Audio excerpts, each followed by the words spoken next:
गुरुदेव आप बतलाइए, अयोध्या में सब प्रकार से कुशल तो है और पिताश्री नजर नहीं आ रहे हैं, उन्हें कुशल तो है।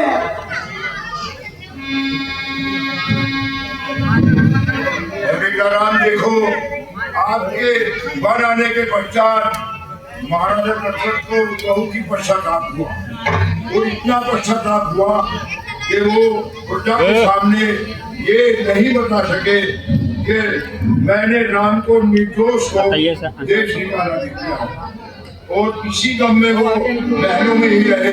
और आपके कुछ समय बाद वो सुरपुर को चले गए और आपको याद करते करते उन्होंने प्राण त्याग दिया। पिताश्री स्वर्ग सिधारे। हे गुरुदेव, पिताजी तो धर्मवान और गुणों की खान थे, लगता है हमसे ही भारी अपराध हुआ है। बेटा राम देखो, विधि का विधान जो है वो बिल्कुल अलग ही है। अब आप विधि का विधान इसी से जान लीजिए कि आपको राज्याभिषेक होने वाला था और सुबह ही वनवास हो गया। महाराजा दशरथ चक्रवर्ती सम्राट के, लेकिन कुछ दिनों बाद उनका मरण हो गया। इसलिए विधाता के विधान को कोई जान नहीं सकता। इसलिए अपने मन से सोच का त्यागन करो और अपने पिता के आज्ञा के अनुसार उनका बताया हुआ कार्य करो। हे गुरुदेव, जो पुत्र अपने माता पिता के चरणों का अनुरागी होता है वे बड़भागी होता है। गुरुदेव, जो पुत्र अपने माता पिता के चरणों का पोषण करता है, ऐसा पुत्र भी संसार में दुर्लभ होता है। कहई भरती सुनी कहा सकीने, फल जग जीवन अभिमति दीने। हे गुरुदेव, और सही धर्म मैंने सरलता से प्राप्त किया है। अब यदि त्याग करता हूँ तो तीनों लोगों में अपेक्षा जाएगा, और सत्य के समान दूसरा धर्म नहीं है, ऐसा वेद और पुराण कहते हैं। कही पितु किया वेदी जसि वरनी, वर्षों का वनवास और पिताश्री की आज्ञा का पालन करके शीघ्र ही अयोध्या को लौट आऊंगा। कहई भरती सुनी कहा जो कीने,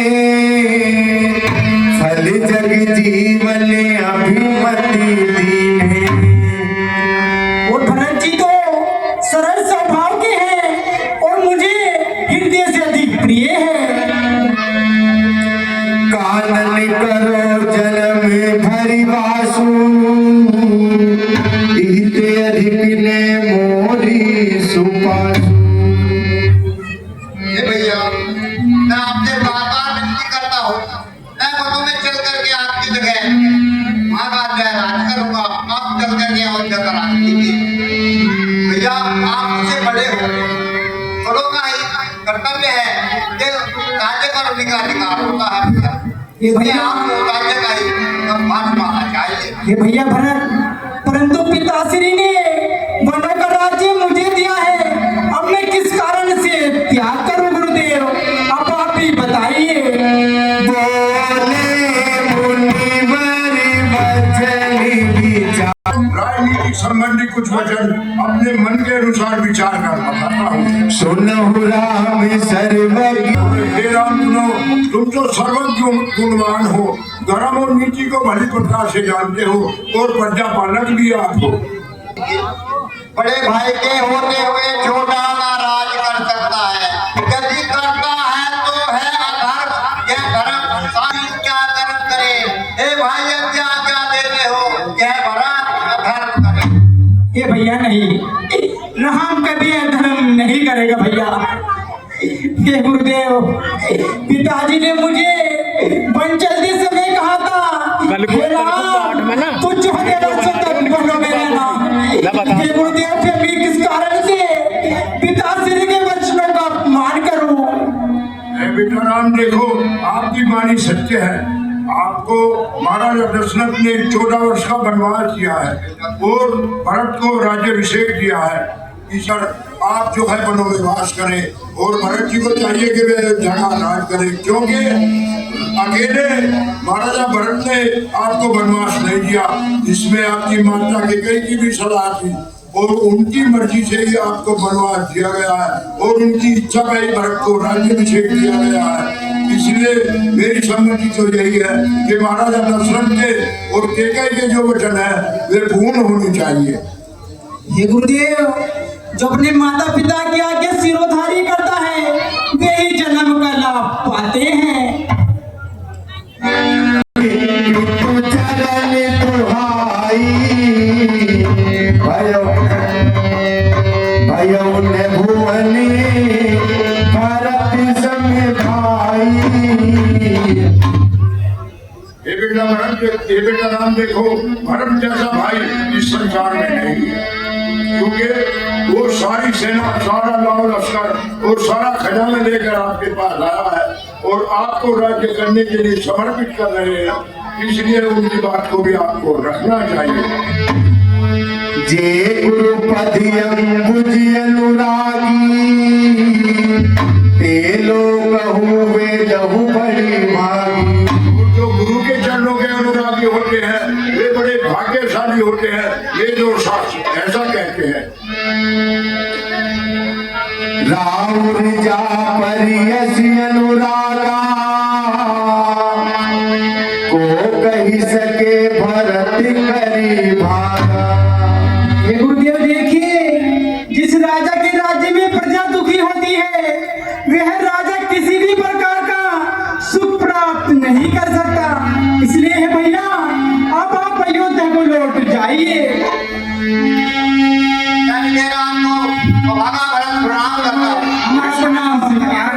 हे विजयराज, आप सही समय पर पधारे हैं, आइए आसन ग्रहण कीजिए। को प्रणाम करता हूँ। आनंद रहो, कल्याण हो। तब मुनि बोले भरत सनी सभी संकोच तजिता। कृपा सिंधु प्रिय बंधु सनी कहु हृदय की बात। बेटा भरत देखो, आपको कृपा सिंधु भगवान श्री राम की बात माननी चाहिए।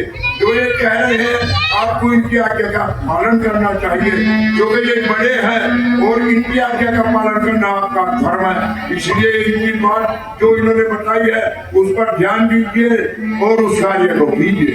गुरुदेव, आप कह तो सकते रहे हो, परंतु क्या ये उचित है? मैं जानो निजिनाथ सुभाऊ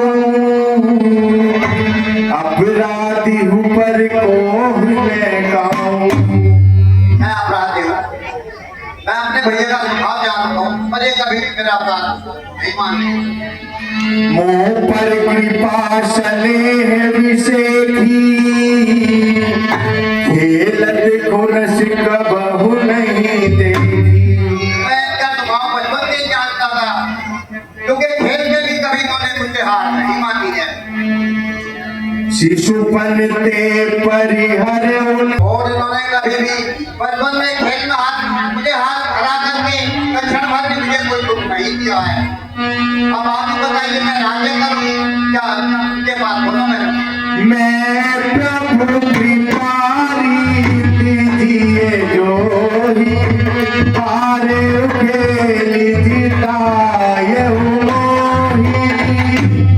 वनों में ऋषियों से मिलन होगा, जिसमें सब प्रकार से मेरा हित होगा, यही पिताजी की आज्ञा थी। भूपति मरण प्रेम प्रणरा। ये गुरुदेव देखिए, धर्म से वीरती, वीरती से योग और योग से ज्ञान और ज्ञान से मोक्ष प्राप्त होता है, ऐसा वेद और पुराण कहते हैं। देखिन जाहि विकल महतारी जरहि तुसे दुख पुर नरी नारी। देखिए राम जी, आपकी आपकी जो बेकारी है ये तीनों बहुत दुखी है और वो मुझसे देखी नहीं जाती। इसलिए मैं यही विनती करता हूँ कि आप जो है जो उचित समझे जो अपने मुख से आप वही वर्णन कीजिए। मैं ही सब अनरथी कर मूला, सो सुन समुझ सहु सब सूला। हे गुरुदेव, समाधान तो मैं ही एक बात करूं, इसलिए मैं एकदम त्याग कर रहा हूँ। आप बताइए, सोच तो आप सोच करके भाई आगे मुझे बताइए। आप और मेरा दोनों ही हमारे पूजनीय हैं और यहाँ पर उपस्थित है। आप जैसा उचित समझेंगे हम सब वैसा ही करेंगे। हे विजयराज, हे गुरुदेव, आप सही समय पर पधारे हैं और इस समय जो सभा चल रही है उसमें यही विचार चल रहा है कि महाराज दर्शक के वचनों को किस प्रकार से पूर्ण किया जाए। जो वचन महाराज दर्शक ने अपने पुत्र को दिए हैं उन्हें वनवास दिया है और उन्हीं वचनों के कारण उन्होंने अपने प्राण त्याग दिए हैं। इसलिए मैं आपसे राय लेना चाहता हूँ कि इसमें आपकी क्या सम्मति है। हे गुरुदेव, इस सभा में मुझसे बड़ा एक से एक बुद्धिमान है, फिर भी अगर आप मुझसे कुछ पूछते हैं तो मैं भगवान शंकर का अनन्य भक्त होने के नाते मेरे को यह विचार विमर्श है कि राम जी अपनी चरण पादुका भरत जी को दे दे और 14 वर्षों तक अयोध्या का राज्य करें और जब राम जी वापिस आ जाए तो वह उन्हें अपना राज्य वापस दे दें। बहुत अच्छा विचार आपने रखा है, अति सुंदर है। मेरी राय में भी ऐसा ही करना चाहिए कि भरत जी जो राज करे वो राम के प्रतिनिधि के रूप में करे और प्रतिनिधि बनकर ही वे अयोध्या का राज चलाए। राजा तो राम ही होंगे लेकिन प्रतिनिधि राजा भरत होंगे, इसलिए भरत जी राज का कार्य राम जी के प्रतिनिधि के रूप में करें और पूरी अयोध्या में ऐसा राज करे कि प्रजा सुखी रहे। भैया भरत देखिए, मैं 14 वर्षों का वनवास पूरा करके और पिताश्री के वचनों का पालन करके शीघ्र ही अयोध्या को लौट आऊंगा। भैया, इसमें मेरी भी एक छोटी सी विनती है, आप मुझे मेरी विनती समझिए, सब समझिए या कोई भी बात समझिए। मैं ये आपसे एक निवेदन कर रहा हूँ, यदि 14 वर्ष की अवधि के उपरांत आप बताओ में एक दिन भी रहे तो बात तो अवश्य जीवित नहीं। भैया, आप ऐसे कटु वचन क्यों बोल रहे हो? मैं पिताश्री के वचनों का पालन कर तुरंत ही लौट आऊंगा। मेरी ले जा चरण खड़ाओ के भैया लौट अवध घर जा। मेरी ले जा चरण खड़ाओ के भैया लौट अवध घर जा। मेरी ले जा चरण खड़ाओ ओ भैया लौट अवध घर जा।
भी माता से करते हैं। देखिए अब आपके सामने जयंता की लीला होगी।